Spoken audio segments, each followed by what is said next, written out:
Tesla appears to be renewing its bid to foray in India after Tesla announced in 2022 that it was shelving its plans to sell cars in India by importing them owing to high duty. It is now being reported that Tesla executives are going to meet government officials in India today to reopen dialogues. The meeting is expected to be in view of Tesla's attempt to expand and develop local sourcing of components from India for Tesla car. Remember, back in 2022, the governments in fact refused to accept Tesla's request for a reduction in import duties on luxury cars, which are at 100% today. Now, there were also reports that Elon Musk was putting pressure to reduce the import duties without committing to make or assemble in India. Those requests were not entertained. We are discussing Tesla's renewed efforts for India and what it means for the EV market. With me continues to be my colleague Rakesh. Rakesh, it appears that India is once again a market that Tesla is eyeing, this time without negotiating on whether it should produce or not produce or make in India. I personally believe that it never took eyes off India market. It can't afford to do so because India is such a lucrative market for any big global car maker, and Tesla obviously is the toast of the town. So in that sense, and also it wouldn't leave the negotiations right away. I think it'll do a hard bargain, and there are few lessons here. Tesla, went about in a wrong manner to begin with. You can't do negotiations with government of India, any sovereign government, on Twitter. I mean, even if you own that platform. So he put out a tweet, saying that we are negotiating, but this is a difficult market. So you can't put adjectives on any sovereign nation, leave alone India, under the current dispensation. And that's not how we should have gone about it. And Government of India's view on what Tesla's problem is not specific to Tesla. It's the Atmanirbhar Bharat pillar is essentially to promote domestic manufacturing. Okay. And if you look at other advanced auto markets, China, when it opened up its auto market, it also mandated that we need to have local manufacturing. That is correct. When India opened up its market, there was at one point of time 100% foreign ownership. So I think India is reversing that paradigm. And now that we have a very pronounced Atmanirbhar Bharat scheme, and Atmanirbhar Bharat scheme in auto sector is matched by a very, very vibrant auto component industry. It's not that we are trying to create an industry for Tesla. There is a very vibrant, there is already a growing, and so Tesla would do well to partake of that opportunity. Though I'm told in some limited fashion, it is through a circuitous route using Sona steering as some parts. One has to verify those details, Shweta. So finally, if it is, in geopolitics and geoeconomics, people like Mr. Elon Musk are bright, they're great success stories. They need to understand you need to negotiate with governments of the day in a far more mature manner.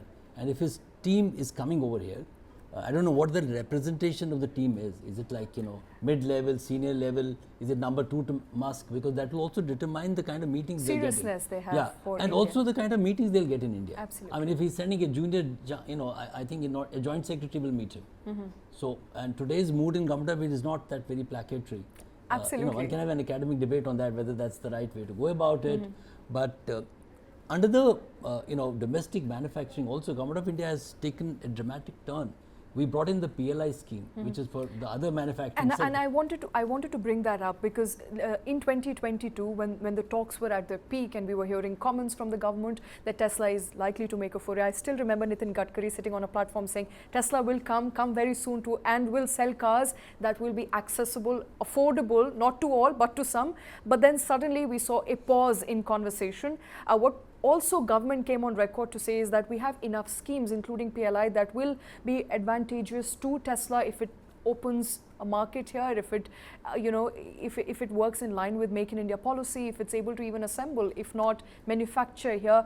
But it appeared at that point in time that the talks were not progressing. But this is a renewed attempt. This is a renewed attempt. In that sense, it's welcome, and I hope it's a senior level representation so that it merits the senior level, matching profile from the Government of India, and then the conversation moves forward. There are two core contentious issues. One is that Tesla wants to bring, what we call knockdown cars made in China into Indian market. So that again is a bit of a sensitivity which he should be conscious of. Second, Government of India in the Make in India paradigm has moved completely away from the CKD and SKD format, which is completely knocked down and semi-knocked down. It is insisting on a local partnership. the majority control can still be vested with a foreign player, as is the case as we were discussing. Most of the auto players are majority owned by that foreign player. And as I said, we have a thriving auto ancillary industry which can really aid his dreams. Yes, he has a very bright EV portfolio which will add to the Indian EV landscape. One fair point he has, he's currently the customs duty is 100%, which makes the cost of that car exponentially high. Though I do believe that people who have love for Tesla and Elon Musk will buy that car at that price, because that's how globally it has panned out. Moving it from 100% to say 60% over a period of time is potentially possible. The other valid point is that if he's seeking zero concessions, that's not possible. Or what his contention was, as sources were reporting, as media was reporting, is bring down the duty from 100% to a 40%, which we are giving to understand, 40 or 60%, which the government said we are not relenting. There is possibly a meeting point somewhere. Okay. That depends upon the negotiations. The other important point that he is raising, which I think merits examination, is because it's an evolving landscape. What he's saying is that you cannot tax, even at 100%, a fossil fuel car being brought into India and an EV, which is environment friendly car. That is true. So I think government of India itself is moving to a non-fossil fuel automobile mobility environment. So there is merit in that piece.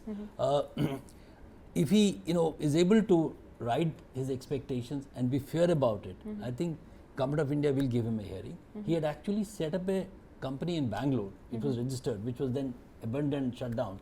There were about 3 senior executives that had been hired for this job, Shweta, which have also now gone. I don't know who is so to say fronting his operations in India, but I do see Tesla executives talking about lobbying with the Indian government. I think lobbying is a reality, but it's not used in the common parlance. You'll have to have a business case. That business case, if it is empowering, I do believe that people in the MoRTH, Ministry of Road and Transport, and Ministry of Heavy Industry will look at that dispassionately. And given that Elon Musk has been absent from operations at Tesla for a while now, focusing on Twitter solely, he's been tweeting and also trying to build pressure on government to renegotiate import duty. But I think now that he's back in action, we're given to understand that he's going to closely monitor and hire what he said, his statements, that I'm going to look at actively hiring Tesla. If I was advising him, I would have told him that you come out yourself and set up a meeting. I think this particular Prime Minister, yesterday, Ashwini Vaishnav, who holds 3 portfolios, very important economic portfolios, he's made a statement yesterday, saying that all the global semiconductor manufacturers I've met them in US, and I've invited them to come here, and many of them, about 12 of them, have shown interest to do it. You can't do business in India from a remote location, even if it's Twitter. That is true. There's also, Shweta, we must ask this question, why is he now suddenly got interested? There is a backdrop to that, to my mind. Okay.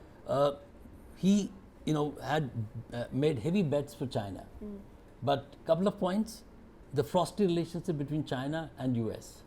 Ultimately Tesla is a US company. In that sense, that is having a shadow on. So at both levels, the American congressmen are also pushing Tesla to, so to say, go slow on Chinese investments for the larger geopolitical, geoeconomic relationships. Second, there's been a fall in his market share in China. And third, there is resentment. So Chinese government officials, according to media reports, Reuters and Bloomberg, have, so to say, accused him of potentially data leakage with operations in China, in Shanghai, and also causing social unrest. So the social unrest is a new fear mongering that is happening in China. Anyone who is outside of China, even if he is deeply invested in that state, they fear that there is data leakage, and his satellite mobility project is again an interest area that China is watching. So his love affair with China is also not that rosy, if one can use that phrase.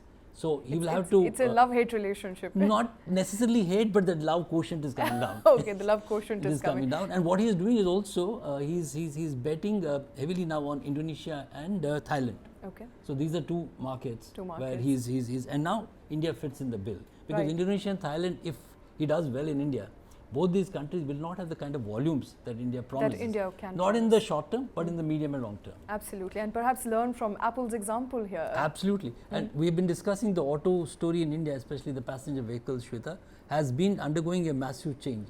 Again, it's a paradigm shift, if I can use that phrase. We have seen that the consumers post-COVID have bypassed the entry-level cars. So there's this huge appetite for going for, ye dil mange more, something bigger, something brighter, something more costly. Okay. So Tesla would have been imagining that, well, it's a long shot, but there is a market. There is a growing market. And also Volkswagen and Mercedes.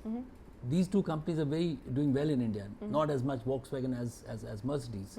They also are into a format where they've tied up with local manufacturers to actually, do some, to navigate this charge of 100% import duty rate. Right.